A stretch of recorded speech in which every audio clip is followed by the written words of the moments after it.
Hey guys, this is Dr. Shumard with Integrated Wellness Center of San Diego, and I want to talk to you about a very specific topic today regarding a thyroid condition called Hashimoto's. Now, many people don't realize that I'm also an author of the thyroid epidemic that you can see here. That's a book that I've wrote. But thyroid conditions are seriously haunting many most commonly females that they're experiencing thyroid conditions, but there are males as well. The numbers are pretty staggering. Most females are going to experience some sort of thyroid condition. But what many don't realize is that the most common cause of a thyroid condition is an autoimmune disease called Hashimoto's thyroiditis. Now, are some people out there that have already been diagnosed, they're really clear on this type of condition, but many patients that I speak to on a weekly basis have never heard of this, have no clue what's going on. This is why we do constant webinars that are talking to patients like yourself who may not know they have this condition. Very easy test that can be ran to know if you have this or not. But those of you who do know you have Hashimoto's thyroiditis, today I want to talk about why it may not be a good idea to do an autoimmune type diet, meaning there's lots of diets out there that are like the autoimmune diets and the best things you can do for if you have an autoimmune disease, and why that might not be the best thing for you to do. So let's jump right into that, because I literally have conversations every single day with patients who are suffering with this condition, and they think they're doing the right things because they've read a book on how to eat the right types of foods with an autoimmune disease like Hashimoto's, or how to eat for a Hashimoto's patients. Now, just like my book, the book I wrote is very general speaking, meaning it's very educational on the things that we do in our office and what individuals may be suffering with this type of condition, but it doesn't address the underlying mechanisms for you. And that also means food, right? So we know that for most cases, with food, the autoimmune diets are typically to be something like, nightshades, right? They tell you should stay away from nightshades, right? Because these nightshades can create certain problems within your body that can be harmful if you have an autoimmune disease. It could be something like lectins. Lectins is another one that can be a common thing. Sometimes, in some cases, certain types of veggies that may not be the best thing for you to eat as well. Or certain types of things like dairy or eggs, etc. Right? And it's another one. So there's certain things that I want you to be aware of. When you're dealing with an autoimmune disease, when we're talking about the diet has to be specific to your needs. So in many cases, we talk about the triggers that are triggering the immune system to actually attack the body. In this specific situation will be your thyroid, causing the underlying condition of hypothyroidism. And what you're being treated is basically for the hypothyroidism, and nobody is addressing the underlying autoimmune components. So when we talk about the triggers, food can be a trigger. A common thing that I see in my practice with individuals suffering from autoimmune disease like Hashimoto's thyroiditis is something called leaky gut disease, right? Leaky gut is a very common problem, not only in autoimmune, but other health conditions as well. Essentially, just to give you a really quick definition of what leaky gut is basically your gut lining becomes very thin. So I'll give you an analogy. Most of us are pretty familiar with what cheesecloth is. Cheesecloth, the goal of cheesecloth is to remove all larger particles and let the smaller ones get through if you're trying to strain certain things. Well, your gut lining is very similar. The problem is when the gut becomes very thin, imagine if you cut a hole in the cheesecloth, microscopic hole, if you will. Now larger particles can start to come through that are called macromolecules. Now these macromolecules are usually going to be food, and when that food comes in, beyond the gut lining is going to be your bloodstream. Well, inside your bloodstream, you have little guys called the immune system. The immune system then sees this macromolecule and starts to attack it because it doesn't believe it should be there. And next thing you know, you start to develop what's called a food sensitivity. So a food sensitivity is very important because that is different than an allergy. An allergy is what's called an immunoglobulin E response, like allergy. and not an immunoglobulin G or immunoglobulin A or an immunoglobulin M response. Those are more sensitivities. So sensitivities are going to be developed over the years, and allergy is commonly something you're maybe born with as a congenital problem.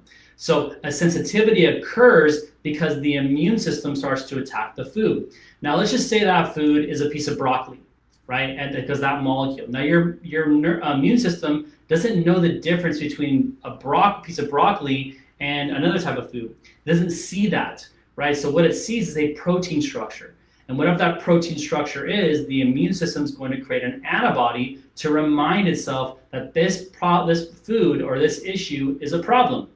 So if it ever comes back into the body again, it's going to attack it and destroy it and cause a lot of problems within the system. Now, what's very interesting about this is that these protein molecules will look very similar to other foods. So a piece of broccoli can be similar to something else, and so the immune system will see that and start to attack it as well. So next thing you know, this individual has multiple different types of food sensitivities. So that has to be analyzed. There's multiple tests you can do that are on the market. There's one that we use here that tests over 180 different foods to analyze to see what specifically the individual needs to be eating for their specific needs. If we're just doing general things like this, yes, they may be helpful, but how do we know if you have a sensitivity to nightshades? If you don't have a sensitivity to, say, eggplant, well, then you can eat eggplant. This is very general, right? So we may see this commonly in many individuals dealing with autoimmune disease, but it doesn't necessarily mean it's for you. So in my office, I want to be very specific to the individual and not use general type things that we know that's out there through the research. So if an individual can have lectins or specific vegetables, then we're going to give that to them, even though some of the research says, oh, this may not be good for the thyroid or may not be good because for the immune system, but it's okay for that individual. We really want to be specific for the individual and not based on what problems are being stated through a global or general speaking autoimmune patient. So this is very important because once we understand the food sensitivities, then we can start to reduce that inflammation because food sensitivities can be a trigger to the immune system. As the immune system starts to attack the food, whatever that food is that you're eating, that's going to start to create an immune reaction, which is then going to cause the immune system to attack other areas of your body, like your thyroid in this specific case if you have Hashimoto's thyroiditis. This downward stream, this domino effect will continue to happen over and over and over. And what's really interesting about food sensitivities is that they're not going to create the normal symptoms that you're going to be expecting. Most people think that if they have a sensitivity, it's going to cause gut issues, it's going to cause bloating, gas, constipation, diarrhea. But I'll tell you this, that's usually the last symptom that someone's going to experience. A food sensitivity can be very difficult to diagnose on your own unless you run specific testing for two reasons. Number one, you can have a delayed reaction, right? So you can eat something today, let's say you ate some eggs today, and 3 days from now, you can have a reaction, what's called a delayed immune reaction from eggs. Well, how are you ever going to be able to tell it was eggs? For most people, they'll think, oh, what did I eat yesterday? What did I eat last night? That could be contributing to the symptoms I'm experiencing today.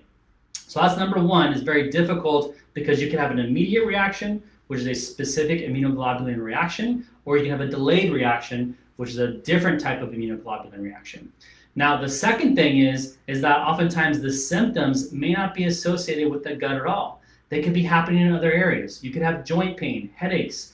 Your body could have more fatigue. You may have sleep issues.